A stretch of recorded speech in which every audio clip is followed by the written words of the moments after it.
नमस्कार साथियों, welcome back to Axis IAS. I am Sandeep Kumar और आज हम लोग डिस्कस करने वाले हैं उत्तर प्रदेश लोक सेवा आयोग ने 22 दिसंबर 2024 को जो प्रीलिम्स एग्जाम हुआ था उसके दोनों पेपरों की आंसर की जारी कर दी है। आंसर की में करीब 8-10 क्वेश्चन जीएस फर्स्ट पेपर में और 4-5 क्वेश्चन जीएस सेकेंड पेपर अर्थात सीसेट पेपर में खामियां हैं, आंसर की गलत आई है। तो ये संभव है कि जैसे हर साल यूपीपीएससी करता है कि 8-10 क्वेश्चन डिलीट करता है, तो वो इस बार भी 8-10 क्वेश्चन को लास्ट में जब कट ऑफ आपकी रिलीज करेगा तो 8-10 क्वेश्चन डिलीट करके ही करेगा। अब समस्या ये है बच्चों के साथ कि कट ऑफ कितनी जाएगी। देखो, इस बार का जो ट्रेंड है आयोग का वो थोड़ा अलग प्रकार का है और प्रीलिम्स का जो पेपर है वो काफ़ी टफ माना जा रहा है।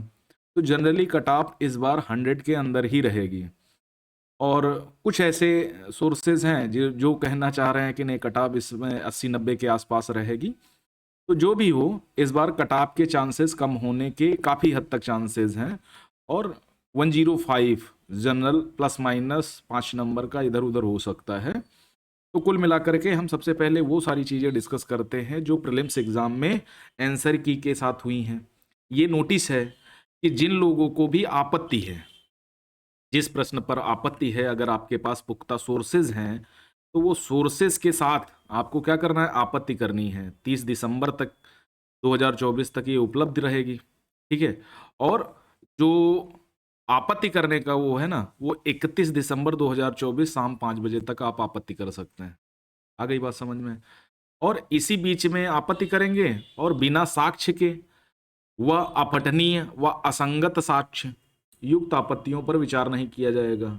अगर आपने जो साक्ष्य दिए हैं वो पढ़ने में नहीं आ रहे हैं या असंगत हैं, जिनका है ना कि होता है ना कि उनका व्यक्ति और व्यक्तिगत जीवन से कोई संबंध नहीं है, तो वो आपत्ति स्वीकार नहीं की जाएगी। उसके अलावा 31 दिसंबर के बाद यानी 31 दिसंबर शाम 5 बजे के बाद जितने भी प्रत्यावेदन किए जाएंगे वो स्वीकार नहीं करेगा आयोग। तो आपको, अगर आपको किसी प्रश्न पर आपत्ति है, ऐसे कुछ प्रश्न हैं जो हमारे टेलीग्राम चैनल पे हमने रख दिए हैं, तो अलग अलग प्रत्यावेदन के साथ आपको एक साथ स्टेपल करना है और आयोग को एक बंद लिफाफे में जो परीक्षा नियंत्रक अति गोपन 5 अनुभाग उत्तर प्रदेश लोक सेवा आयोग है उसको भेज देना है। आ गई बात समझ में? तो ये करना है आपको। 31 दिसंबर तक का टाइम है, आज 27 दिसंबर हो चुका है, ठीक है। आयोग द्वारा जारी उत्तर पुस्तिका बार कोड क्रमांक इतना और ये इतना, अंकित प्रश्न संख्या और विकल्प के अनुसार ही आपत्ति दें। कि मतलब जो क्वेश्चन पेपर है उसी के अनुसार अभ्यर्थी का नाम लिखना, अनुक्रमांक, परीक्षा का नाम, विषय का नाम, ओके। और फिर क्रम संख्या सजा देना है। भाई जारी प्रश्न पत्र जो पुस्तिका है उसका बार कोड का क्रम क्रमांक देना है और प्रश्न संख्या और प्रश्न। जारी प्रश्न पत्र पुस्तिका बार कोड क्रमांक संख्या और उत्तर अनुसार उत्तर का आयोग द्वारा विकल्प या लिखित विकल्प, इस तरह से आपको लिख के भेज देना है। परीक्षा नियंत्रक इस समय हर्षदेव पांडे हैं, ओके। तो ये करना है आपको। अब क्वेश्चन पेपर को देख लेते हैं। क्वेश्चन पेपर में क्या था, अगर आयोग, ये आयोग की ऑफिशियल की है आंसर की, ठीक है, और उसी को लेकर के हम डिस्कस कर रहे हैं। पहला क्वेश्चन जो था वो था, निम्नलिखित पेशवाओं पर विचार कीजिए। आपने मराठा सल्तनत पढ़ी है, मराठा साम्राज्य को पढ़ा है और मराठा साम्राज्य में कई सारे पेशवा हुए हैं, कई सारे प्रमुख रहे हैं। अब इसमें दिया गया रघुनाथ राव, रघोबा, बालाजी, बाजीराव, नारायण राव और विश्वनाथ। अब इसमें पूछा है कि क्रम से सजाना है, कौन सबसे पहले था और आरोही क्रम में सबसे पहले से सबसे आखिरी वाला। तो सबसे पहले जो इस कथन के अनुसार सबसे पहले इनमें 4 में से ये बालाजी विश्वनाथ रहा है। उसके बाद बालाजी बाजीराव आया, फिर नारायण राव आया और उसके बाद रघोबा, ठीक है। कौन आया? रघोबा। 4-2-3-1। जनरली क्या होता है ना, अगर 3-1 होगा तो फिर 4-2 होगा, अगर 4-1 होगा तो फिर 2 और 3 होगा। इस टाइप से इनको सजाना होता है। तो इसमें जो पहला विकल्प सही है और इस ये आंसर की में ये क्वेश्चन और इसका आंसर भी सही है। सेकेंड क्वेश्चन जो पूछा गया था वो प्राचीन भारत का था। प्राचीन व्यापार के संदर्भ में निम्नलिखित कथनों पर विचार करना है। व्यापार के संदर्भ में पूछा गया है। प्राचीन भारत में बहुत से नदी बंदरगाह के संदर्भ मिलते हैं। अब प्राचीन भारत की बात करें, इंडस वैली सिविलाइजेशन का बात करें तो सिंधु के किनारे बहुत सारे बंदरगाह मिल जाएंगे। एक प्रमुख बंदरगाह जो इसको हम लोथल के नाम से जानते हैं वो था। तो बिल्कुल ये बात सही कह रहा है। उसके बाद मौर्य काल में देखो, गुप्तोत्तर काल में देखो, और तो यहाँ पर जो समृद्धि थी, व्यापार समृद्धि बहुत बेहतर अवस्था में थी। और हम यूरोप, जो वर्तमान यूरोप है, यूनान है उस समय का, अफ्रीका महाद्वीप है, इनसे सभी से व्यापार करते थे, तो बंदरगाह तो होने ही चाहिए, है ना। तो इस समय जो व्यापार हमारा होता था वो नदी के रास्ते, समुद्र के रास्ते और स्थल मार्ग के दोनों के रास्ते होता था। ठीक है, तो पहला कथन सही है। वहां सामान और यातायात के बड़े गोदाम थे। अब भैया जो बंदरगाह होगा तो वहां तो एक प्रकार से डॉकयार्ड होगा, और डॉकयार्ड में सामान रखने के लिए भी स्थान होगा ना। लोथल बंदरगाह आपने पढ़ा ही है, तो वहां सामान रखने का भी स्थान होता था और यातायात के बड़े गोदाम भी थे। तो दोनों बातें सही हैं। अगला वही है, बंगाल के निम्नलिखित सेन शासकों में, सेन वंश का जो एरिया रहा है वो बंगाल रहा है, इनको आरोही कालक्रम के अनुसार बताना है। तो सबसे पहले आया हेमंत सेन, फिर विजय सेन आया, फिर बल्लाल सेन आया, और फिर लक्ष्मण सेन आया। अब देखो, पहले विषम, बीच में विषम, और इधर सम और इधर सम। तो इस तरह से भी आप क्या कर सकते हैं, ट्रिक का यूज कर सकते हैं। बस आपको कुछ चीजें अनुमान होनी चाहिए। ठीक है, बैरम खां के संदर्भ में पूछा गया। अब बैरम खां के संदर्भ में निम्नलिखित कथनों पर विचार करना है आपको, इतिहास का क्वेश्चन है। अकबर ने बैरम खान को खान खाना की उपाधि दी थी, बिल्कुल सही बात है, अकबर ने दी थी। या उपाधि साम्राज्य के वजीर के रूप में बैरम खां की नियुक्ति के समय नहीं दी गई थी। हाँ, ये बिल्कुल सही बात है, क्योंकि अकबर जब आया ना 1552 के आसपास, तो उस समय स्थितियां कुछ अलग थी। ठीक है, स्थितियां कुछ अलग थी, अकबर छोटा था, तो उस समय तो वजीर के रूप में जब बैरम खान नियुक्त हुआ तो खान खाना की उपाधि नहीं दी गई थी। बाद में अकबर ने खान खाना की उपाधि दी। तो इसमें दूसरा वाला गलत है, पहला वाला सही है। ठीक है, तो नियुक्ति के समय नहीं दी गई थी। अगला, 2011 की जनगणना के अनुसार जनसंख्या के आधार पर आरोही अवरोही क्रम में लिखना है। यानी सबसे ज्यादा किस में है, तो सबसे ज्यादा नो डाउट उत्तर प्रदेश में है। अब उत्तर प्रदेश, जिसको पता है कि सबसे ज्यादा 25 करोड़ की पॉपुलेशन के साथ उत्तर प्रदेश नंबर 1 पे है भारत में, तो या तो ये सही होगा या तो ये। अब एलिमिनेशन में जाओगे तो 50-50% का चांस था, 50% सही होगा, 50% गलत होगा। अब क्या करना है, मैंने बताया ना कि उत्तर प्रदेश पहला है, उसके बाद पश्चिम बंगाल क्या पहला हो सकता है? बिल्कुल नहीं हो सकता। सबसे पहला होगा, दूसरे नंबर पे बिहार आएगा, तीसरे नंबर पे आएगा पश्चिम बंगाल, और चौथे नंबर पे आएगा आंध्रा।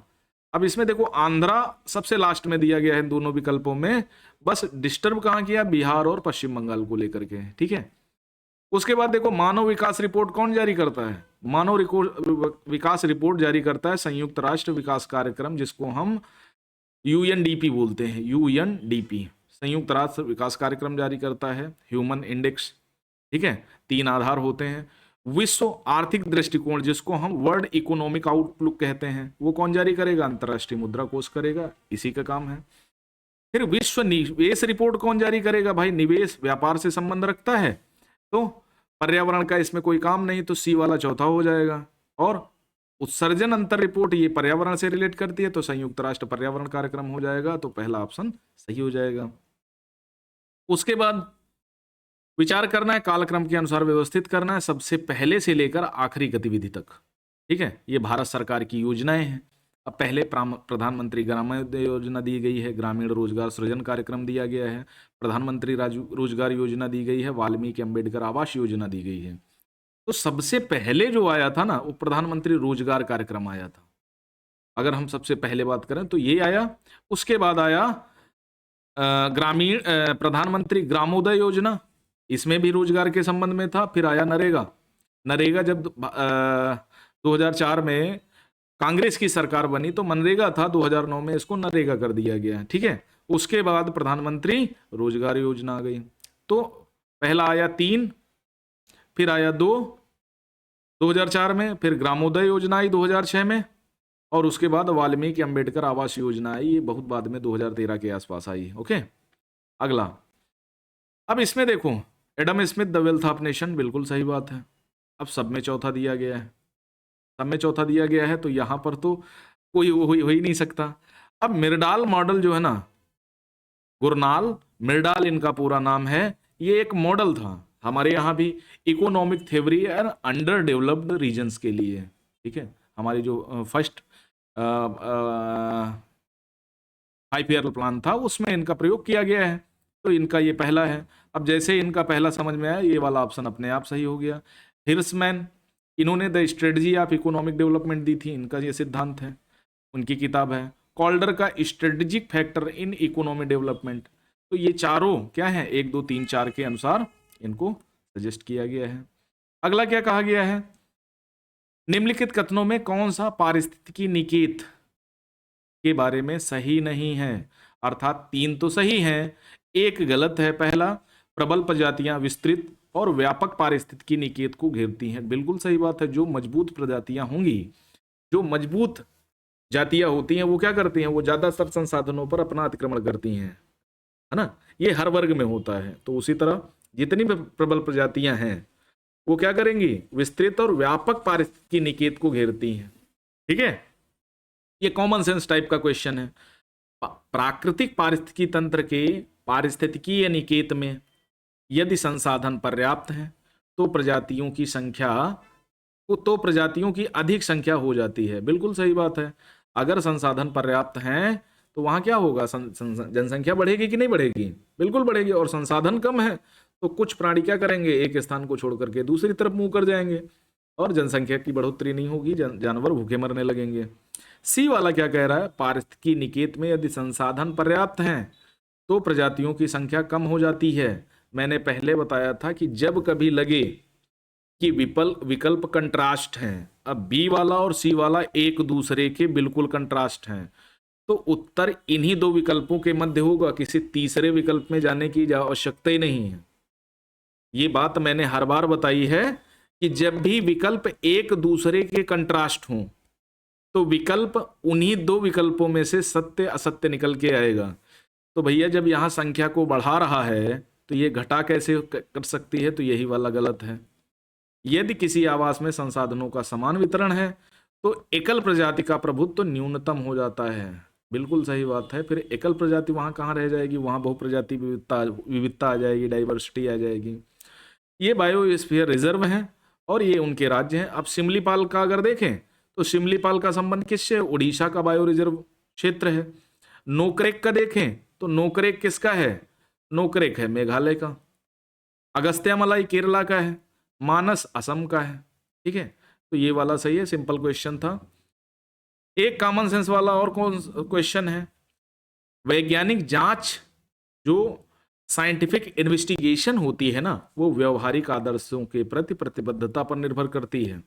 ठीक है, कमिटमेंट टू पार्शियल आइडियल्स पर निर्भर करती है। विज्ञान में ईमानदारी विशेष रूप से महत्वपूर्ण है। अगर ईमानदार नहीं रहोगे, परमाणु बम दगा के कहीं भी फोड़ दोगे। ठीक है, तो 1 और 2 दोनों सही हैं। निचले क्रम में पौधों की प्रजातियों का सही क्रम क्या है, तो सबसे पहले पादप जगत आता है, फिर संघ आता है, फिर वर्ग आता है, तब गण आता है। ओके, तो यहां तक तो ठीक था, इट्स ओके। जस्टिस पार्टी के बारे में पूछा गया है। जस्टिस पार्टी ने कांग्रेस का विरोध उसे एक ब्राह्मण प्रभुत्व वाला संगठन कहकर किया था। बिल्कुल सही बात है। इसे गैर ब्राह्मणों के लिए वैसे ही सांप्रदायिक प्रतिनिधित्व का दावा किया जैसे कि मार्ले मिंटो सुधार में मुसलमानों को दिया गया था। भाई 1909 में मार्ले मिंटो सुधार आया और उसी में क्या हुआ, मुसलमानों के लिए अलग से प्रतिनिधित्व दे दिया गया और सांप्रदायिक निर्वाचन की नींव पड़ गई भारत में। और वही आधार बना जाकर के क्या, भारत और पाकिस्तान का बंटवारा धर्म के आधार पर।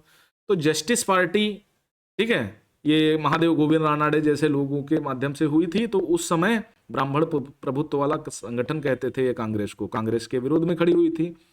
और ये गैर ब्राह्मणों के लिए, अर्थात जो सामान्य नहीं है, सामान्य के अतिरिक्त लोगों के लिए क्या किया था, सांप्रदायिक प्रतिनिधित्व की मांग करी थी। उसके बाद वर्कर्स एंड पीजेंट पार्टी आ जाती है। वर्कर एंड पीजेंट पार्टी का गठन 1927 में हुआ और इसे अखिल भारतीय संगठन का रूप दिया गया। ये कभी अखिल भारतीय संगठन नहीं बन पाया। तो पहला तो गलत है। अब पहला गलत है तो ये भी गलत है, ये भी गलत है। अब इन दोनों में से विकल्प है आपका।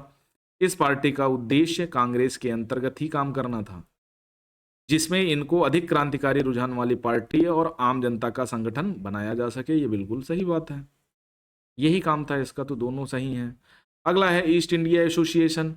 1 2 3 4 सबसे लास्ट में इंडियन एसोसिएशन बना था और ईस्ट इंडिया एसोसिएशन पहले संगठन था। ठीक।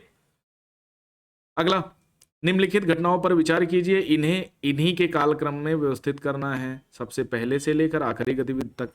1946 में शाही भारतीय नौसेना का विद्रोह हुआ, कैबिनेट मिशन आया, अंतरिम सरकार का गठन हुआ और ब्रिटिश संसदीय प्रतिनिधिमंडल दिल्ली की तरफ आगमन हुआ। तो सबसे पहले काम ये होगा, ठीक है, ब्रिटिश जो संसदीय प्रतिनिधिमंडल था वो दिल्ली की तरफ रुझान हुआ। भाई स्वतंत्रता अधिनियम पारित होगा तो वहां से एक प्रतिनिधिमंडल आएगा जो भारत को स्वतंत्रता अर्पित करेगा और ये बताएगा कि नहीं किसको हैंड ओवर करना है सारी सत्ता को। तो सबसे पहले ये होगा।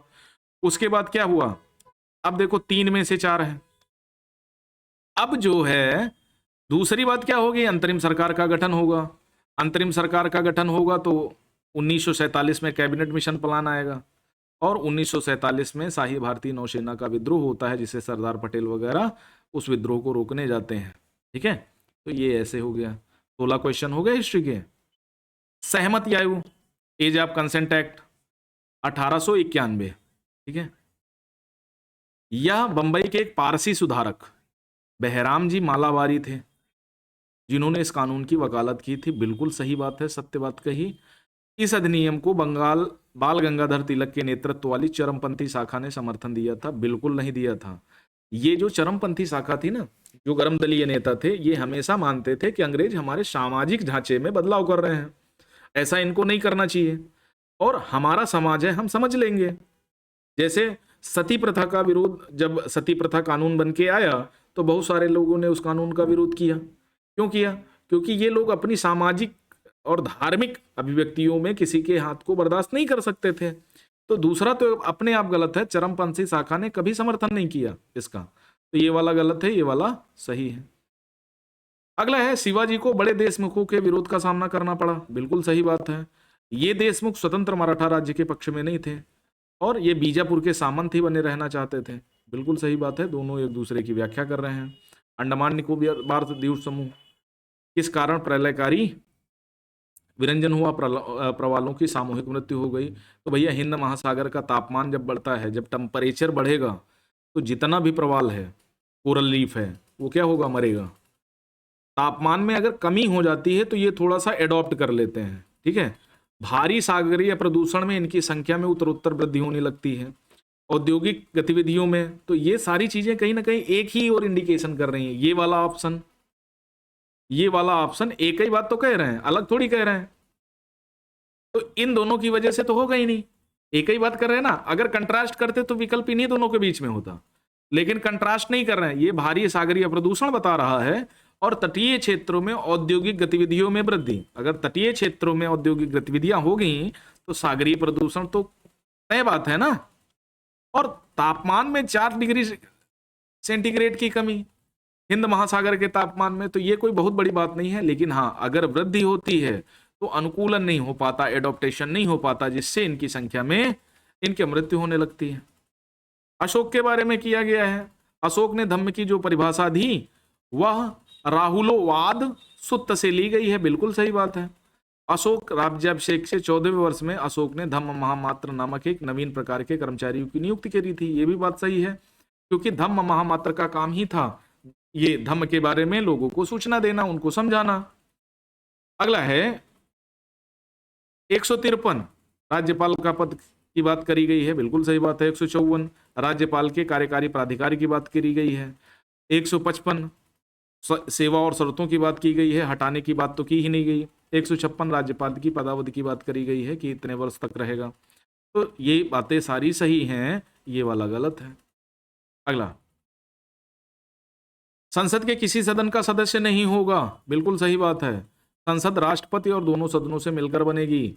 भाई हमने ये कई बार बताया है अपनी NCERT क्लासेस में, ठीक है। उसके अलावा जो M लक्ष्मीकांत वाली क्लास है उसमें भी बताया था कि नहीं भैया, संसद के दोनों सदन प्लस राष्ट्रपति मिलकर संसद का निर्माण होता है। क्योंकि जितने भी कानून विधेयक पास होके दोनों सदनों से जाएंगे, राष्ट्रपति अंतिम रूप से क्या करेगा, सिग्नेचर करेगा। और राष्ट्रपति क्या करता है, प्रथम सत्र के अधिवेशन में वो अपना क्या देता है, अभिभाषण देता है। तो इसका मतलब क्या है, कहीं ना कहीं राष्ट्रपति उससे और भारत का पहला व्यक्ति, प्रथम व्यक्ति है, भारत का नागरिक है और सारी शक्तियों का प्राधिकार उसी के पास है। तो भैया संसद का मालिक क्यों नहीं होगा? तो राष्ट्रपति और दोनों सदनों से मिलकर संसद का निर्माण होता है। हालांकि वो संसद के किसी सदन का सदस्य नहीं होता, इंडिपेंडेंट इलेक्शन होता है। आर्टिकल 52 में आप लोग पढ़े होंगे। अगला, भारतीय संविधान में कोई संशोधन लाने का उपक्रम किया जा सकता है। तो संविधान में संशोधन आर्टिकल 368 सिर्फ एक ही लोकसभा ला सकती है और राज्यसभा ला सकती है। राज्यों का, राज्य विधानमंडल को कोई अधिकार नहीं है। तो ये वाला गलत, ये अलग गलत। राष्ट्रपति का कोई मतलब नहीं बनता। तो लोकसभा और राज्यसभा द्वारा आता है, तो एक और दो सही है। अब देखो निर्वाचन आयोग के बारे में बताया गया है, तीनों के कथन गलत है भैया। लोकसभा के अध्यक्ष, उपाध्यक्ष और राज्यसभा के उपसभापति के पदों का निर्वाचन इलेक्शन कमीशन नहीं कराता। इलेक्शन कमीशन लोकसभा का इलेक्शन कराता है, राज्य विधानसभा का इलेक्शन कराता है, राज्यसभा का इलेक्शन कराता है। उसके अलावा प्रेसिडेंट का इलेक्शन कराता है, वाइस प्रेसिडेंट का इलेक्शन कराता है। ये सारे इलेक्शन कमीशन ऑफ इंडिया कराता है। नगर पालिका और नगर निगम के चुनाव राज्य इलेक्शन कमीशन कराता है, जो एक स्पेशल बॉडी है। ठीक है, राज्यों में उसका निर्माण होता है। तो दूसरा गलत, ये गलत। अब पहला तो अपने आप गलत है, तो ये भी गलत हो गया। तो इनमें से कोई नहीं।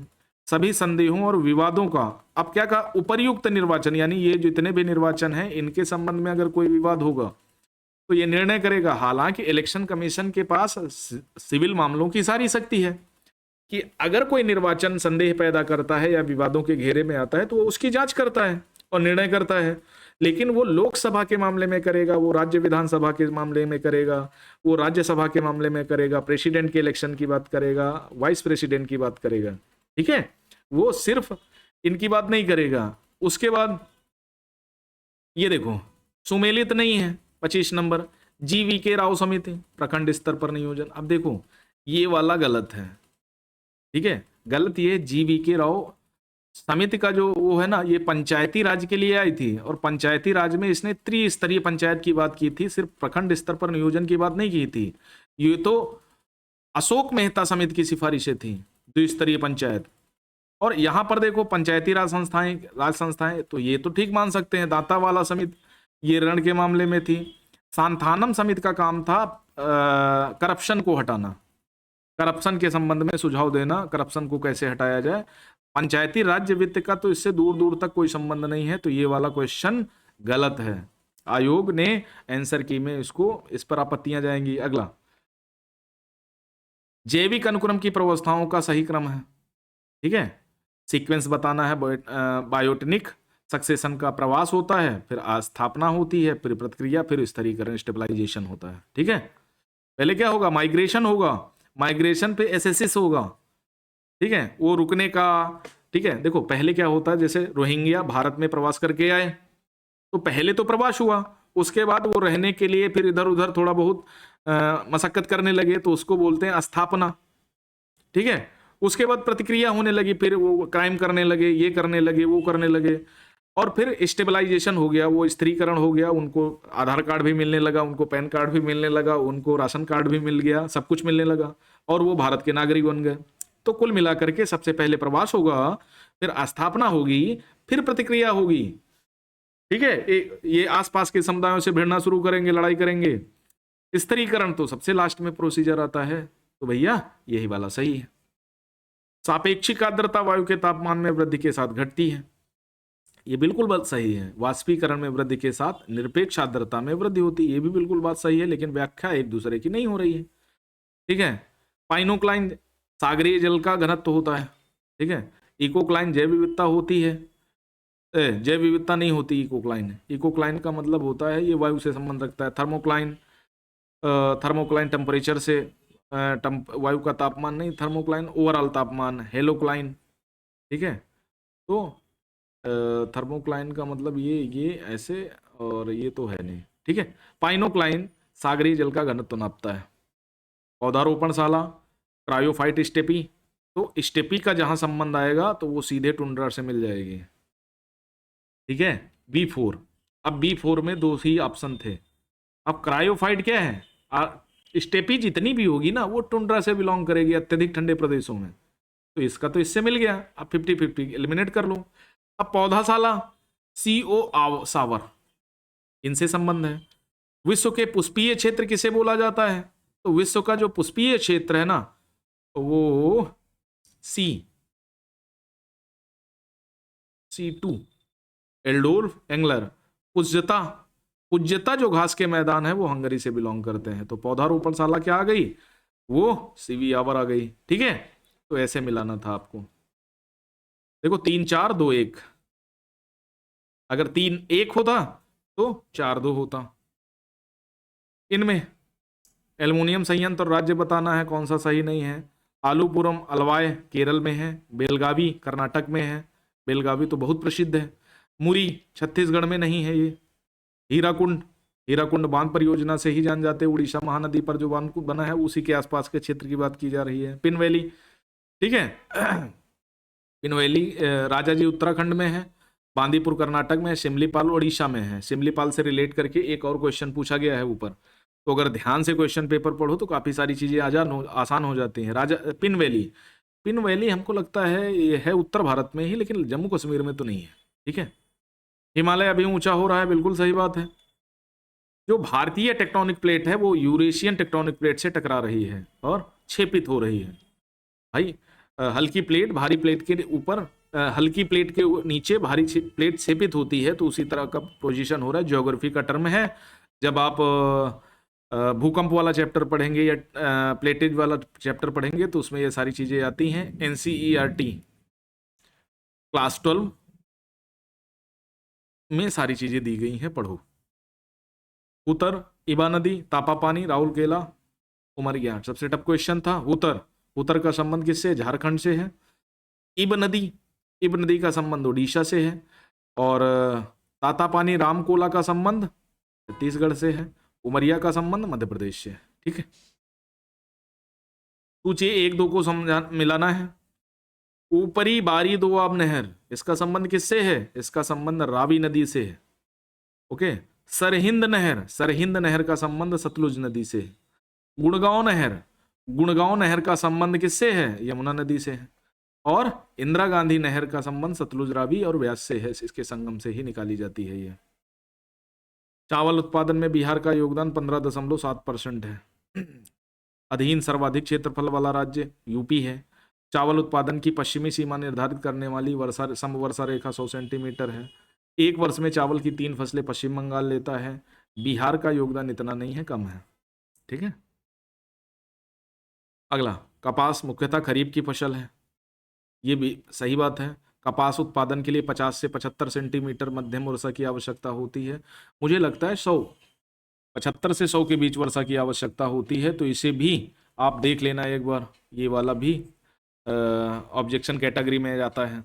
उसके बाद लाल मृदा भारत के दूसरे सबसे मृदा समूह को दर्शाती है। बिल्कुल, लाल मृदा काली मृदा को दक्षिण पूर्व और उत्तर दिशाओं में घेरे हुए है। ठीक है, तो सही तो दोनों है, लेकिन इसमें क्या कोई व्याख्या निकल रही है, बिल्कुल नहीं निकल रही है। अगला 38 नंबर क्या है, कांचीपुरम। कांचीपुरम मध्यकाल में कपड़े के लिए प्रसिद्ध था, तो ये सॉरी प्राचीन काल में, तो कांचीपुरम प्राचीन काल से मिला, तो अब यही सही होगा। सिर्फ एक मिला दो, काम हो गया आपका। कांचीपुरम प्राचीन काल से है। जैसलमेर का संबंध मध्यकाल से मिला दो।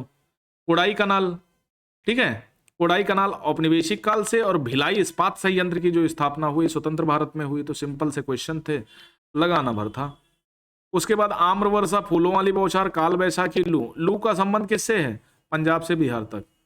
उत्तर भारत में लू सर्वाधिक चलती है। ठीक है, तो डी में वन आ गया। अब जैसे ही डी में वन आपने लगाया, ये वाला ऑप्शन सही हो गया। आम्र वर्षा का मतलब तटीय क्षेत्र कर्नाटक का जितना भी है वहां आम्र वर्षा होती है। फूलों वाली बौछार, ये सब कहाँ होती है, जहां पर चाय के बागान ज्यादा होते हैं। तो फूलों वाली बौछार केरल से संबंध रखती है। काल बैसाखी पश्चिम बंगाल। काल बैसाखी नार्वेस्टर नाम सुना होगा। ये वाला सबसे टफ था। नायपीडा म्यांमार। खार्तूम इथोपिया की राजधानी नहीं है।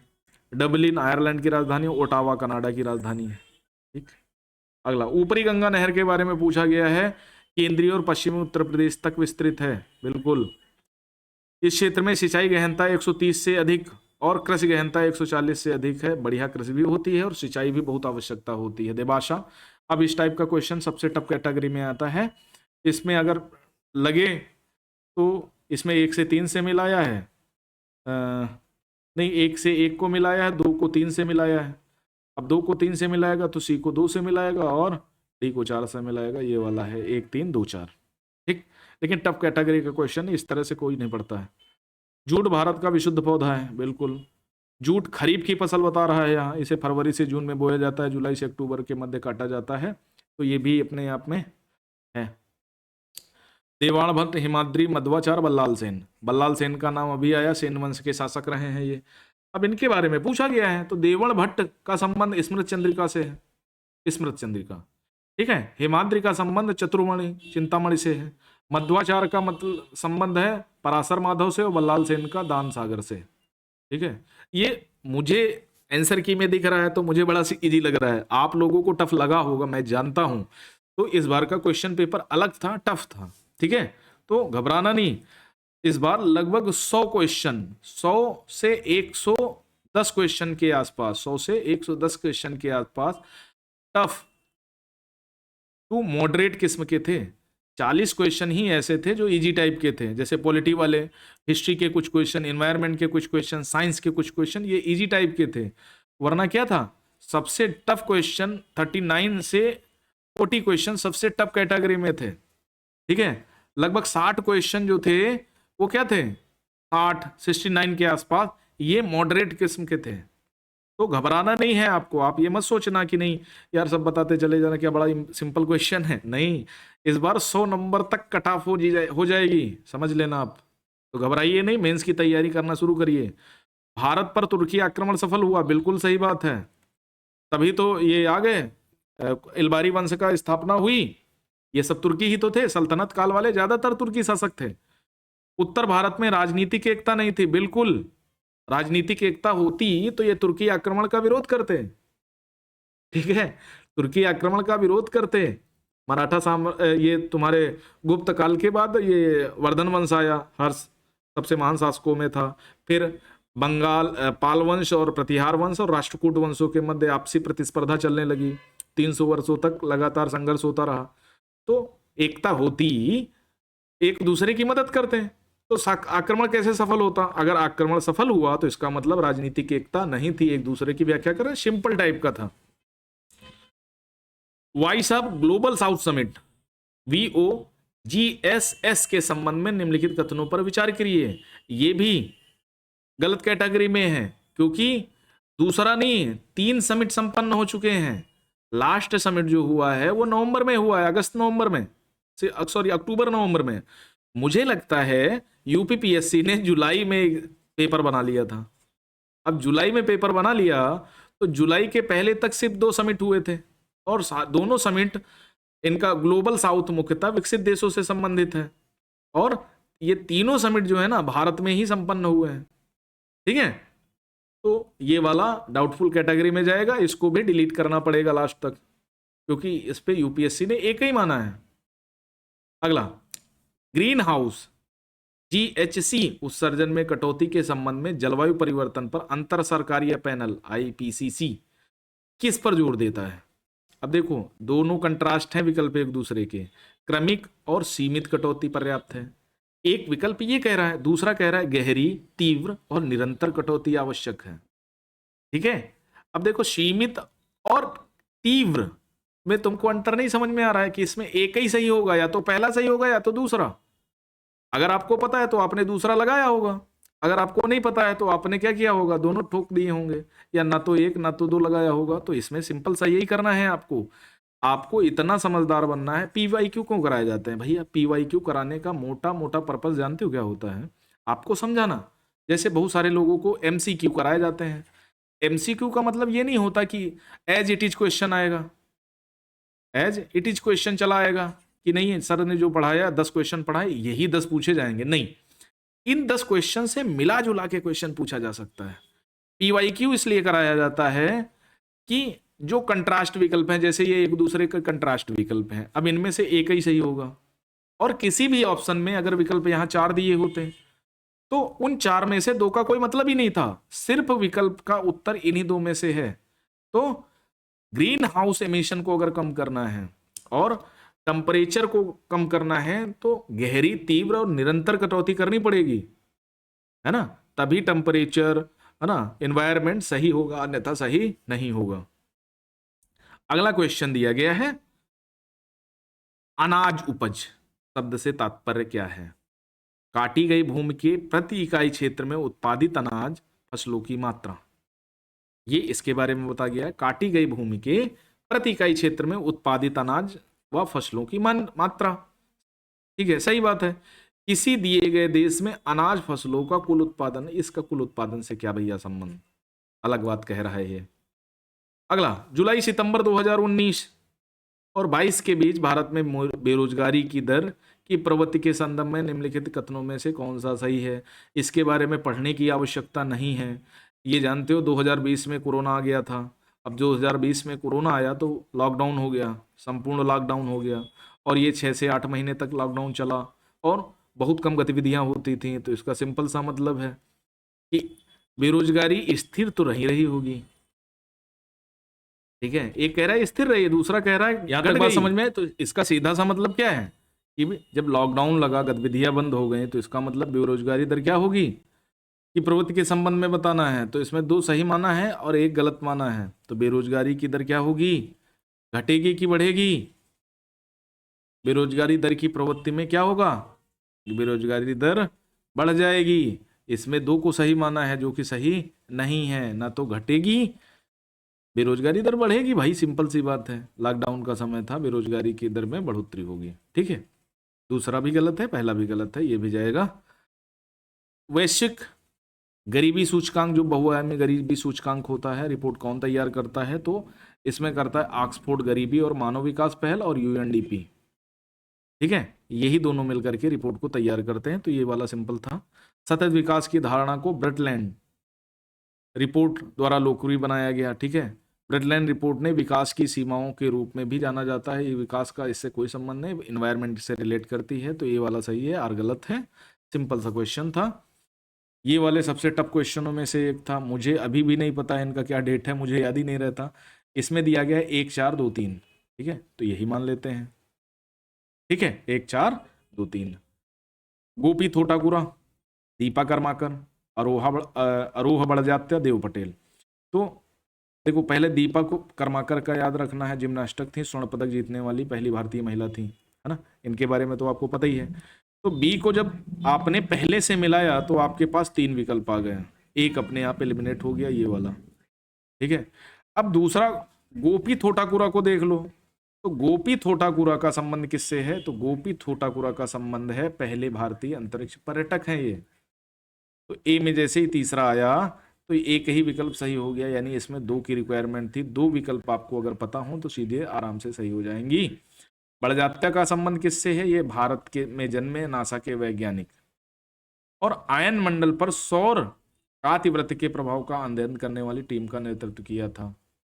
देव पटेल का संबंध ब्रिटिश अभिनेता हैं और मंकी मैन के साथ निर्देशन की शुरुआत करी थी इन्होंने।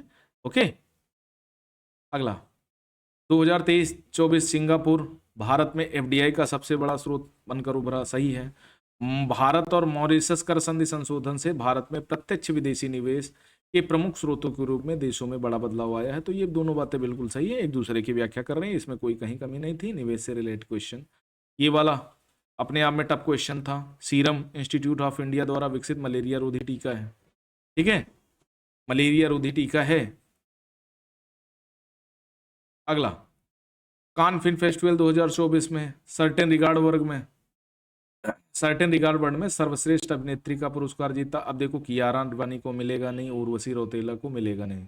अब लोगों को कंफ्यूजन शोभिता धूलिपाला और अनसुईया सेन गुप्ता में है, तो इन्हीं को मिला है। अगला, रुद्रम हवा से हवा मार करने वाले मिसाइल, इसका परीक्षण मई 2000 में किया गया, तो ये भी दोनों गलत है। अगला, गीतनास नौसेदा, लुआंग कुआंग, अल्लाह तमस डॉटिर और जोस रसुल मुसोनलू। भैया ये बहुत टफ क्वेश्चन था, है ना। नाम नहीं लिए जा रहे हैं भारत में रहने वालों को, तो भैया उनका उत्तर कैसे निकाले होंगे? तो इनका संबंध इनसे है, लिथुआनिया से संबंध रखते हैं ये, और वहाँ के नवनिर्वाचित राज्य प्रमुख हैं, और ये वियतनाम के हैं, और भैया ये हैं आइसलैंड के, और चाचा ये हैं पनामा के। ठीक है, तो ये वाला सही था। ये भी क्वेश्चन बहुत लोगों का गलत हुआ होगा, अगर किए होंगे तो ये वाला भी क्वेश्चन गलत हुआ होगा। दक्कन ट्रैप विशेषता और कौन सा सुमेलित नहीं है, इस तरह की चीजें कोई नहीं पढ़ाता, टीचर तो पढ़ाते ही नहीं। अगर आपने एनसीईआरटी ज्योग्राफी पढ़ी होगी तो ये सारी चीजें मिल सकती हैं, अन्यथा ये नॉर्मली बुक में नहीं मिलती, तो इसको भी टफ कैटेगरी में डाल दूं। ट्रैपों का मध्यवर्ती तल सागरी पादपों और जंतुओं के अवशेष यानी जीवाश्म पाए जाते हैं यहाँ, ये दक्कन ट्रैप की बात कर रहा है। जनरली हम लोग दक्कन दक्कन ट्रैप को ये मान लेते हैं कि यहाँ जीवाश्म नहीं पाया जाता है ना। मोटाई वोटाई तो हम जानते ही नहीं, पढ़ाई नहीं कभी, तो डोंट वरी। द्वितीय विश्व युद्ध के दौरान खोजी गई जेट धाराएं ऊपरी वायुमंडल में चलने वाली पूर्वी तेज धाराएं हैं, गलत है, पश्चिमी तेज धाराएं हैं। जेट धाराओं का प्रवाह 300 से 500 किलोमीटर प्रति घंटा होता है, ये बात बिल्कुल सही है, आर सही है, ए गलत है। देश और वो बताना है, पर्वत बताने हैं, पढ़े होंगे तो आते होंगे। स्पेन फ्रांस का पिनरेज पर्वत श्रृंखला स्पेन फ्रांस में है, और स्विट्जरलैंड में आपका आल्प पर्वत है, बुल्गारिया में आपका बाल्कन है, इटली में आपका एपिनाइन। ठीक,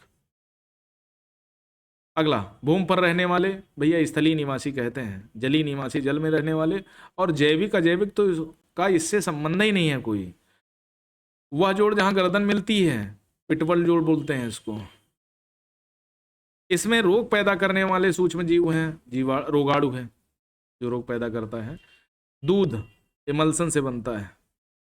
बेकिंग सोडा NaHCO3 होता है, ठीक है, NaHCO3। CPR का मतलब पुनर्जीवन होता है, कार्डियो पल्मोनरी पुनर्जीवन, ठीक है। एकमात्र सिरा जो ऑक्सीजन युक्त रक्त का वहन करती है हृदय में, पल्मोनरी सिरा बोलते हैं उसको। जो बायो थी ना, सरल थी इस बार। मधुमेह जो एक बहुत सामान्य विकार है, निम्नलिखित का संबंध होता है, तो लीवर से यकृत से संबंध रखता है, इसमें अग्नाशय दिया गया है, मुझे तो ये समझ में नहीं आ रहा है, लीवर से संबंध रखता है, डाउटफुल।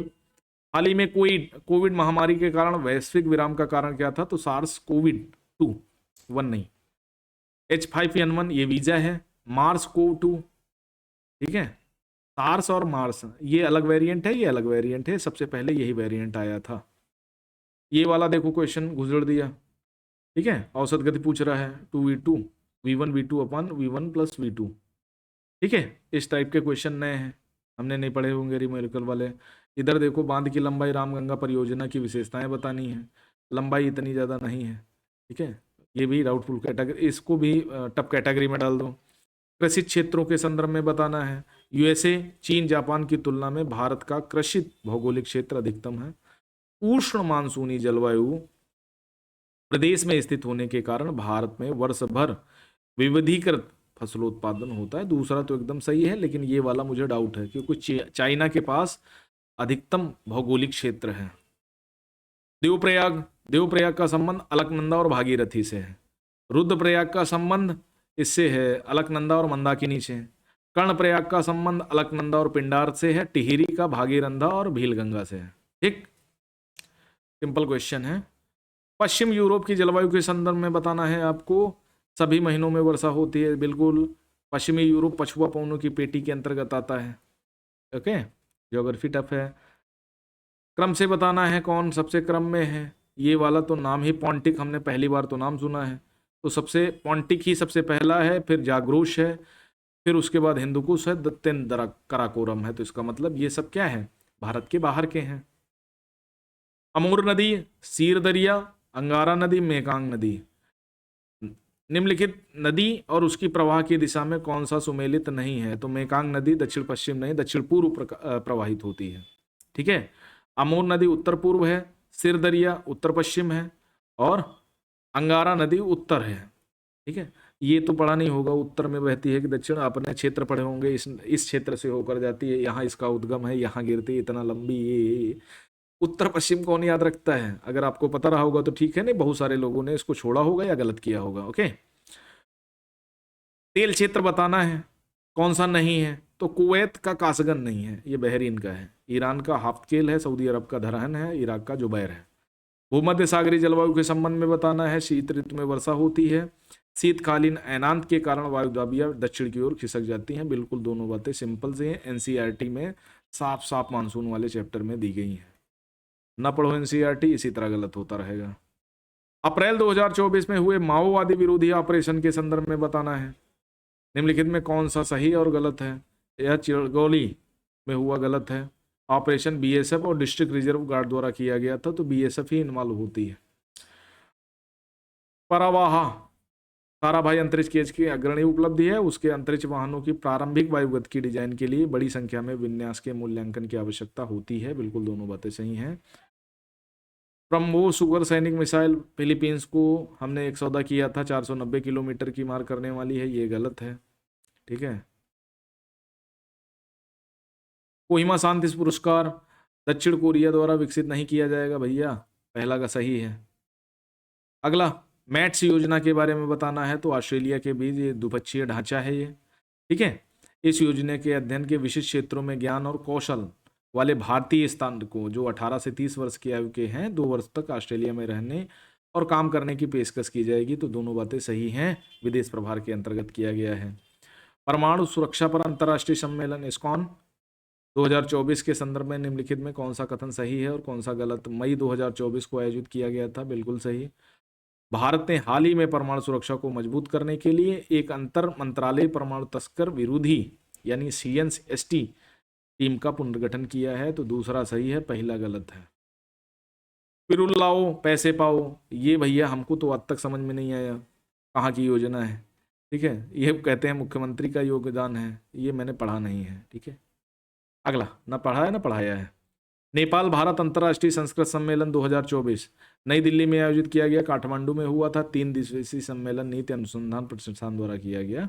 दोनों बातें, दूसरा सही है, पहला गलत है। अगला, lunar polar exploration mission LUPEX के बारे में बताना है।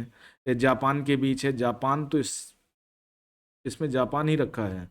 और ये जास्का मिशन के लिए लैंडर विकसित करने का जिम्मेदार भारत है, सॉरी ये जापान है, और इसरो रोवर और लॉन्च वाहन को संभाल रहा है। तो क्या ये बात सही है?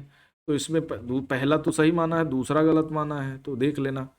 ठीक है। लूनर पोलर एक्सप्लोरेशन मिशन देखना, और उसके बाद क्या कहेगा वो सारी चीजें आ जाएंगी। शारीरिक दंड उन्मूलन के दिशा निर्देश, ये तमिलनाडु सरकार ने बच्चों के शारीरिक और मानसिक स्वास्थ्य की सुरक्षा को ध्यान देते हुए जारी किया था। LFY शुरू की गई नई एयरलाइन है, और 18 मार्च 2024 को मनोहर अंतर्राष्ट्रीय हवाई अड्डे से शुरू किया गया है। ठीक है।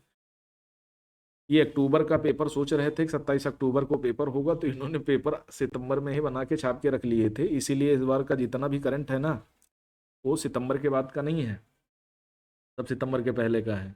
प्रधानमंत्री आवास योजना ग्रामीण, जल जीवन मिशन, स्वच्छ भारत मिशन ग्रामीण, प्रधानमंत्री उज्ज्वला योजना, तो 16 नवंबर 2016 को ये आई थी प्रधानमंत्री आवास योजना ग्रामीण। उसके बाद जल जीवन मिशन आया है 2019 में, बहुत बाद में आया है ना। और स्वच्छ भारत मिशन ग्रामीण आया था 2 अक्टूबर 2014 को महात्मा गांधी जी की याद में, और ये 2016 में आई थी, मई में आरंभ की गई थी, जो जिसमें घरेलू गैस कनेक्शन देना था। मानव विकास सूचकांक में कौन कौन आता है? तो पर्यावरण की स्थिति नहीं आती, तो ये वाला गलत हो जाएगा। अब आय का स्तर आता है, शिक्षा आता है। ठीक है। और संभावित जीवन की अवधि और आयु आती है, तो 1, 2 और 4 सही होगा। कालक्रम में व्यवस्थित करना है। स्वच्छ भारत मिशन, प्रधानमंत्री कौशल विकास योजना, प्रधानमंत्री गरीब कल्याण योजना, महिला प्रधानमंत्री महिला शक्ति केंद्र योजना। तो सबसे पहले स्वच्छ भारत मिशन आया था 2015 में, कौशल विकास योजना आई 2015 लास्ट में, स्किल डेवलपमेंट मिशन, गरीब कल्याण योजना 2016, और प्रधानमंत्री महिला शक्ति केंद्र योजना ये हमको लगता है 2019 में आई कि 17 में आई, कंफ्यूजन है। ये देखो, ये भी डाउटफुल कैटेगरी में है। अगर आप गूगल पे सर्च करोगे तो घातांकी और रैखिक आएगा हिंदी में, इंग्लिश में ज्यामितीय और अंकगणितीय आएगा। ठीक है। ज्योमेट्रिकल एंड अर्थमेटिक, और एक्सपोनेंशियल और लाइनर।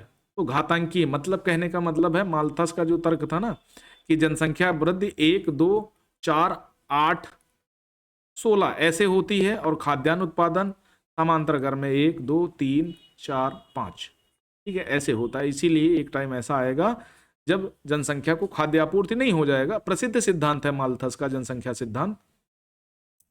अगला, आर्थिक सर्वेक्षण 2022-23, हम सोच रहे थे 24-25 पूछा जाएगा इकोनॉमिक सर्वे, नहीं कम से कम 23-24 तो पूछते, लेकिन 22-23 पूछ रहा है, इतना कौन पड़ता है।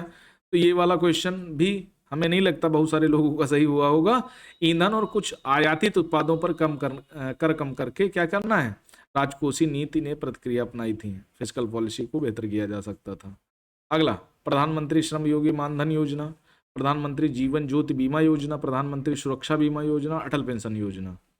तो इसमें क्या है ना, मानधन योजना में क्या करना पड़ता है, 55 से 200 रुपए प्रतिमाह देने पड़ते हैं आपको, और इसमें सरकार भी बराबर का योगदान देती है। बाद में आप जब बूढ़े हो जाते हो तो आपको पेंशन मिलती है। ओके। प्रधानमंत्री जीवन ज्योति बीमा योजना में क्या होता है, इसमें 436 रुपए प्रतिवर्ष आपको बैंक अकाउंट से कट जाएगा, और ये आपको कवर मिलता है जब आप विकलांग हो गए, मर गए या कुछ हो जाता है। प्रधानमंत्री सुरक्षा बीमा योजना, इसमें क्या है, 20 रुपए प्रतिवर्ष करते हैं। अटल पेंशन योजना, इसमें क्या है, हितकारी लाभार्थी की इच्छा अनुसार अगर लेना चाहे तो ले सकता है। विकास को जीवन स्तर और कल्याण में वृद्धि के रूप में परिभाषित किया जाता है, बिल्कुल सही बात है। प्रति व्यक्ति आय में वृद्धि विकास का पर्याप्त माप नहीं है, सिर्फ प्रति पर कैपिटा इनकम से ही थोड़ी हो जाता है, और भी तो इंडिकेशन होने चाहिए, मानव विकास सूचकांक टाइप। अगला, सतत विकास लक्ष्य 2030 के लक्ष्य 4 को प्राप्त करने के लिए कौन सा या कौन से उपाय आवश्यक हैं, तो निःशुल्क एवं अनिवार्य शिक्षा, शिक्षण माना एजुकेशन को प्रमोट करना है, और स्कूल के बुनियादी ढांचे में सुधार और डिजिटल परिवर्तन अपनाना, ये दोनों बातें सही हैं। कृषि कार्यक्रमों के विस्तार की तो बातें नहीं की गई, तो ये वाला तो अपने आप गलत है, और जब तीसरे की बात नहीं की गई तो ये भी गलत है। तो यही पहली एक दूसरे से बिलोंग करती हैं, ठीक है। कि स्कूल इंफ्रास्ट्रक्चर को बेहतर बनाना। आर्टिकल 19 के अंतर्गत गारंटी नहीं दी गई है संपत्ति का अधिकार खरीदने बेचने की स्वतंत्रता, ये 44वें संविधान संशोधन 1978 तक तो था, अब ये किसके अंतर्गत है, 300A, ठीक है। अगला, भारतीय संविधान के अनुसार एक ही व्यक्ति एक ही समय में 2 या 2 से अधिक राज्यों के राज्यपाल के पद पर कार्य नहीं कर सकता। 7वां संविधान संशोधन याद करो, कोई भी व्यक्ति एक से अधिक राज्यों का राज्यपाल हो सकता है, तो पहला गलत है। भारतीय संविधान के अनुच्छेद 153 में कहा गया है प्रत्येक राज्य के लिए एक राज्यपाल होगा, और इसमें संशोधन किया गया है, तो ये भी डाउटफुल कैटेगरी में जाएगा, क्योंकि संशोधन करके एक राज्य के अलावा भी बात करी गई है। विधि के समक्ष समानता, मिलान सही नहीं है, नागरिकों गैर नागरिकों दोनों के लिए सुनिश्चित है। लोक सेवाओं में अवसर की समानता केवल भारत के नागरिकों के लिए सुनिश्चित है। किसी राज्य की स्थापना करना, 1 से 4 आप आर्टिकल पढ़ेंगे तो ये सारी चीजें आ जाएंगी। नाम बदलना भी संसद का काम है ना। राज्य विधानमंडल प्रस्ताव शुरू कर सकता है, अंतिम अनुमोदन जो करेगी संसद करेगी, ठीक है। तो 1 से 4 तक जितना भी, चाहे नाम परिवर्तन करना हो, स्थान परिवर्तन करना हो, 2 या 2 से अधिक राज्यों को निपटाना हो, तो वो सब कौन करेगा, वो सब करेगा संसद, ठीक है। तो डी गलत है। संचित निधि, संचित निधि का संबंध 266 से है। वित्त आयोग का संबंध आर्टिकल 280 से है। वित्तीय आपातकाल का संबंध 360 से है, और नियंत्रक एवं महालेखा परीक्षक 148 अनुच्छेद, तो सी सही है। अस्पृश्यता का अंत, मानव देह व्यापार और बालाश्रम का निषेध, कारखानों खदानों में बच्चों की मजदूरी का निषेध, यानी शोषण के विरुद्ध अधिकार। आपने फंडामेंटल राइट 23 और 24 पढ़ा होगा, यही 2 आर्टिकल हैं जो शोषण के विरुद्ध अधिकार से हमारी रक्षा करते हैं। तो इसमें अस्पृश्यता की बात कहां से आ गई, और अल्पसंख्यकों के हितों की सुरक्षा की बात तो 29 और 30 में है, और ये समानता के अधिकार के अंतर्गत आर्टिकल 17 में आता है। आर्टिकल 17 अस्पृश्यता, और आर्टिकल 18 उपाधियों का अंत, तो ये तो वहां से संबंधित 2 और 3 सही है, ठीक। यहां तक बात समझ में आ गई। देखो भाई, समझते चलना, चीजें आसान है, क्लिष्ट मत बताओ उनको। चीजें क्या है, चीजें बहुत आसान है, उनको क्लिष्ट बनाने की आवश्यकता है नहीं आपको, ठीक है। नेक्स्ट बढ़े, 103 हो गया। 104 में क्या है, ये भी भैया बहुत टफ था, क्योंकि कंप्यूटर कोई पढ़ता ही नहीं है।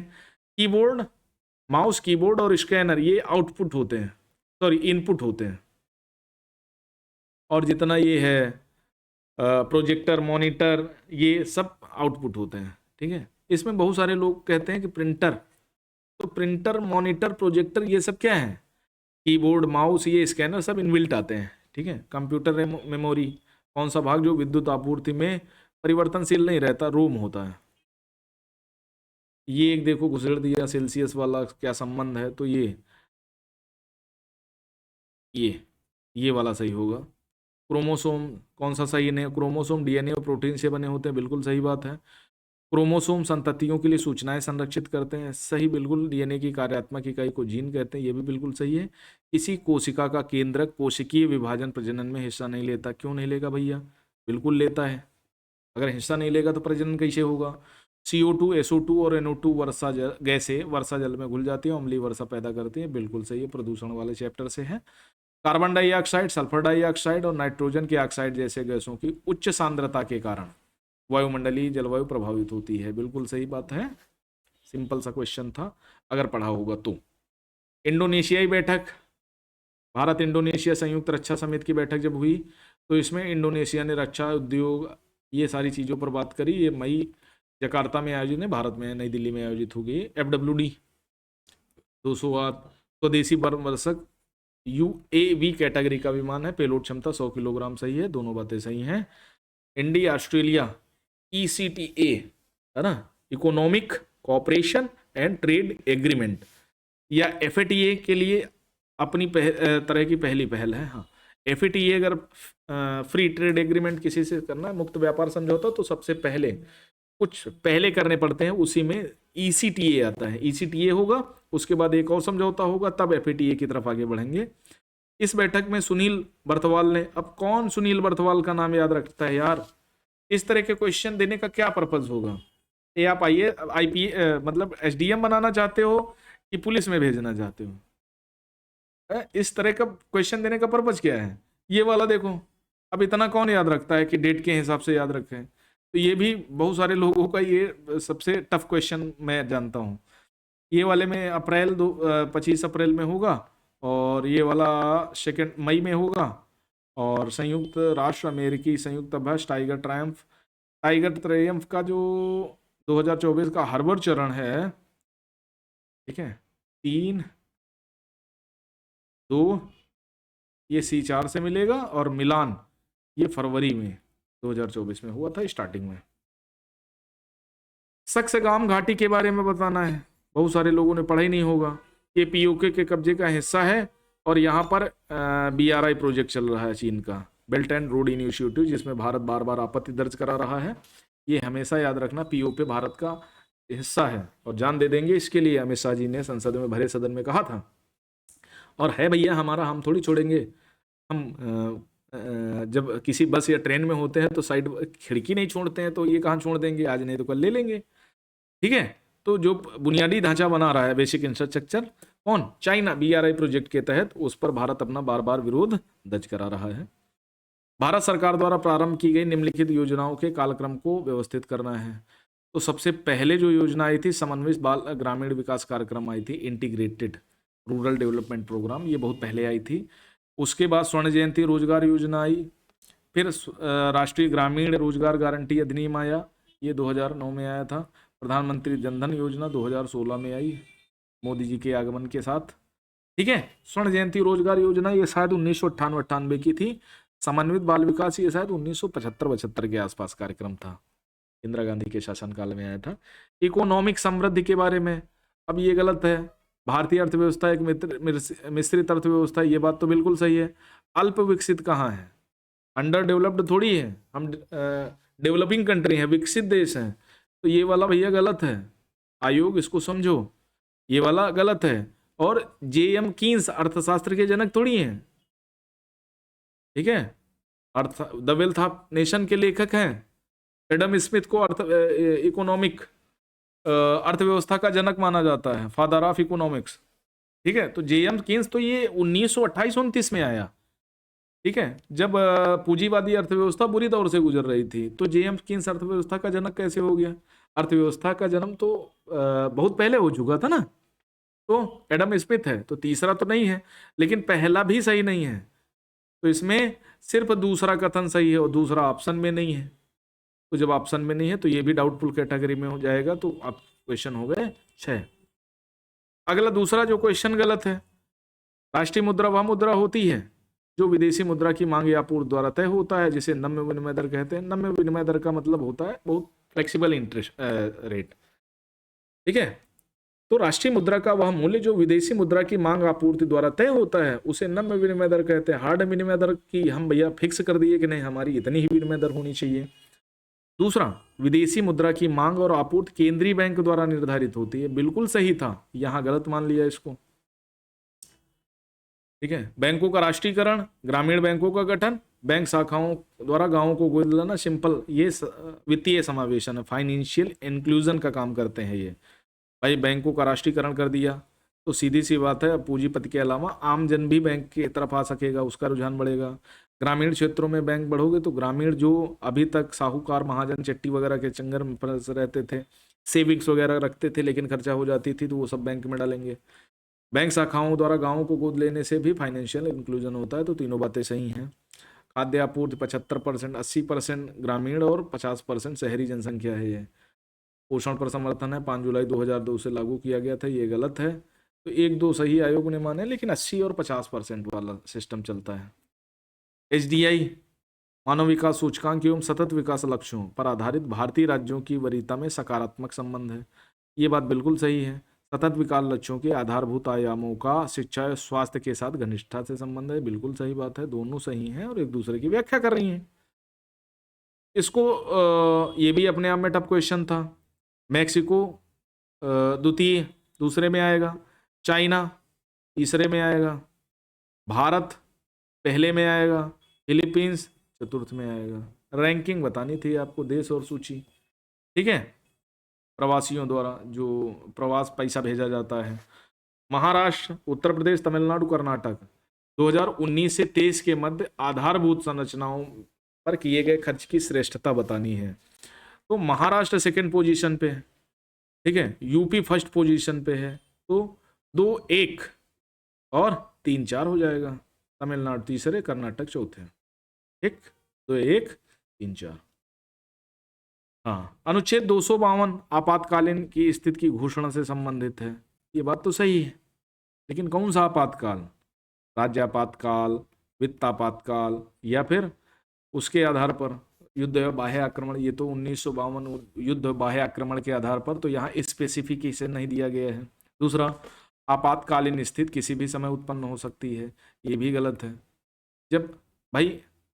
जब आर्थिक साख जाएगी तो वो आ जाएगा 360, इकोनॉमिक जब क्राइसिस आएगी। उसके अलावा राज्य में 356 का प्रयोग किया जाता है। तो अलग अलग आपात हैं, अलग अलग आर्टिकल्स हैं। तो पहले स्पेसिफिकेशन, ये भी डाउटेबल कैटेगरी में जाएगा, ये भी डिलीट होगा। क्वेश्चन हो गए 7। ICT, अब इसमें देखो क्या है, ई पारदर्शिता को कम करता है। तो भैया ICT आई ही इसलिए पारदर्शिता बढ़े, ट्रांसपेरेंसी बढ़े। तो पहला तो गलत है, पहला गलत है तो ये गलत है। उसके बाद ई-गवर्नेंस, सरकार की लागत को कम हो जाती है। भैया टेक्नोलॉजी में लागत कम नहीं होती है, तो ये अपने आप में डाउटफुल कैटेगरी में है। सरकार में नागरिकों का योगदान बढ़ जाता है, लाल फीताशाही बढ़ जाती है, तो ये तो गलत है। तो पहला गलत है, चौथा गलत है। लागत कम नहीं होती, ई गवर्नेंस से सरकार की लागत कम नहीं हो जाएगी। ई गवर्नेंस से सरकार की लागत में बढ़ोतरी होगी, पैसा ज्यादा लगेगा। ठीक है, स्रोत बताने हैं संविधान, संसदीय कानून, कार्यकारी नियम, आदेश, परंपराएं। इन सभी से भारतीय संघ लोक सेवा आयोग यानी यूपीएससी को शक्तियां प्राप्त होती हैं। अब देखो यहाँ सिंपल सा क्वेश्चन था, निर्वाचन आयोग, इसका संबंध 324 से है। अनुसूचित जाति एवं जनजाति आयोग 148 का संबंध इससे है टैग से, controller and auditor general of India. वित्त आयोग का संबंध 280 से है, और ये 263 का संबंध तो शायद उससे है, क्या बोलते हैं उसको, 165 का संबंध राज्यपाल से, 263 का संबंध राज्यों के नदी विवाद से शायद संबंधित है, नदियों के संबंध में। राष्ट्रीय पिछड़ा वर्ग आयोग का संबंध 340 से है। उसके बाद कालक्रम बताना है, वही जो प्रस्तावना की बात की जाती है ना। तो शंकरी प्रसाद सबसे फर्स्ट, प्रथम संविधान संशोधन। उसके बाद ये वाद हुआ सज्जन सिंह बनाम केरल राज्य, ये शायद 1957 में हुआ। उसके बाद पंजाब राज्य का मामला आया 1967 में। फिर माइलस्टोन आया 1973 में, केशवानंद भारती बनाम केरल राज्य, जिसने संविधान के ढांचे को बना दिया। 42वां संविधान संशोधन, मिनी कॉन्स्टिट्यूशन ऑफ इंडिया, आपातकाल में किया गया था। 52वां संविधान संशोधन, अब 42 से 52 10 साल का अंतर है, तो यहाँ भी 76 के बाद वाला 10 साल कर दो, ये कर दो। 85 में हुआ, 86वां 2002 में अटल जी की सरकार में, 96वां 2011 में, जिसके माध्यम से सहकारी संस्थाओं को जोड़ा गया था। ठीक है, सहकारी संघवाद, सौदेबाजी वाला संघवाद, अर्थ संघवाद, केंद्रीकृत प्रवृत्ति वाला संघवाद। ये भी किसी ने नहीं पढ़ा होगा, पॉलिटी में टफ क्वेश्चन है। सहकारी संघवाद गेनविल आस्टिल बोलते हैं भारत के संबंध में। सौदेबाजी वाले संघवाद की बात करता है ये मोरिस जोन्स। अर्थ संघवाद की बात करता है ये केसी वेयर। और केंद्रीकरण की प्रवृत्ति वाले संघवाद की बात करता है आइवर जोनिंग्स। 4-3-1, 2-4-3-1, हाँ 4-3। बलवंतराय मेहता समिति ने कौन सी त्रिस्तरीय पंचायती राज में निम्नलिखित कौन सा स्तर नहीं है? तो न्याय पंचायत की बात बलवंतराय मेहता ने कभी नहीं की। पंचायती राज के लिए प्रथम समिति का गठन हुआ था। 2013 के अनुसार कौन होगा? तो भैया ये होंगे, ये होंगे, ये होंगे। राज्य का सभापति नहीं होता, सभापति से उपराष्ट्रपति होता है। वो क्या मतलब उसका? 34 में कांग्रेस सोशलिस्ट पार्टी का गठन किया गया। समाजवाद से सहानुभूत होने का औपचारिक रूप से जवाहरलाल नेहरू इस दल में शामिल हुए। जवाहरलाल नेहरू इस दल में कभी शामिल नहीं हुए, पहला सही नहीं है। कालक्रम में व्यवस्थित करना है, बहुत टफ क्वेश्चन है। पहले ये मरे, ठीक है, और पहले ये इनकी मृत्यु हुई, उसके बाद फैजी की मृत्यु हुई, फिर अबुल फजल की हत्या हुई, फिर दनियाल की मृत्यु हुई, दनियाल खान। घटनाओं पर विचार करना है। सबसे पहले कांग्रेस मंत्रियों ने 1939 में त्यागपत्र दिया, ठीक है। फिर उसके बाद क्या हुआ? रामगढ़ का अधिवेशन हुआ, ये शायद 1940 में ही हुआ था, ठीक है। क्रिप्स मिशन का आगमन होता है, ठीक है, ये क्रिप्स मिशन आता है 1942 में। और अगस्त प्रस्ताव 1940। तो 4-3-1-2, ठीक। Hindu polity, the wonder that was India, an introduction to the study of Indian history, the early history of India. कौन किसका राइटर है? तो हिंदू पॉलिटी के राइटर हैं केपी जायसवाल, ठीक। तो ये वाला है आ गया। फिर इसमें ये वाले भी सही है। The wonder that was India's के राइटर कौन है? ये लिखी थी एल बॉसम ने। यूपीएससी में बहुत चलती है ये किताब, एल बॉसन ने लिखी थी, ठीक है। An introduction to the history of Indian history, ये किसने लिखेगा भैया? डीडी कौशाम्बी लिखेंगे ये। The early history of India Vincent Arthur Smith लिखता है। याद कर लो, शायद आरओ के एग्जाम में फंसी जाए। प्रारंभिक राष्ट्रवादियों में से अधिकांश को ब्रिटिश राज ईश्वरीय देन लगता था, जिसका उद्देश्य आधुनिकीकरण लाना था।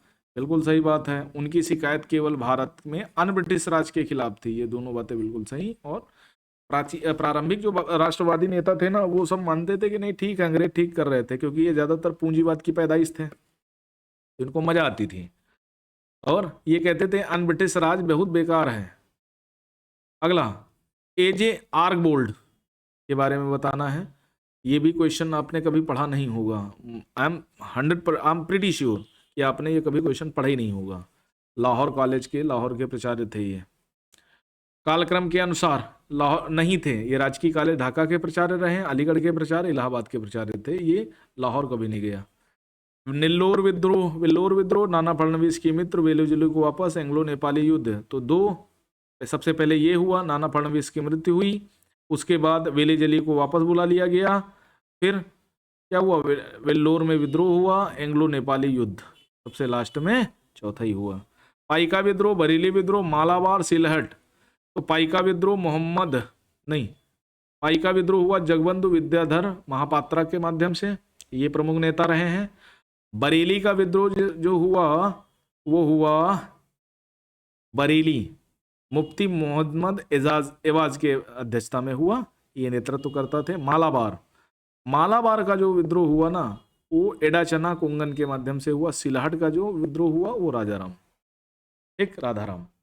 आ गई बात समझ में? ये वाला भी अपने आप में टफ क्वेश्चन है। तो सबसे पहले क्या होगा? समुद्री दिवस कब होगा हमको नहीं पता।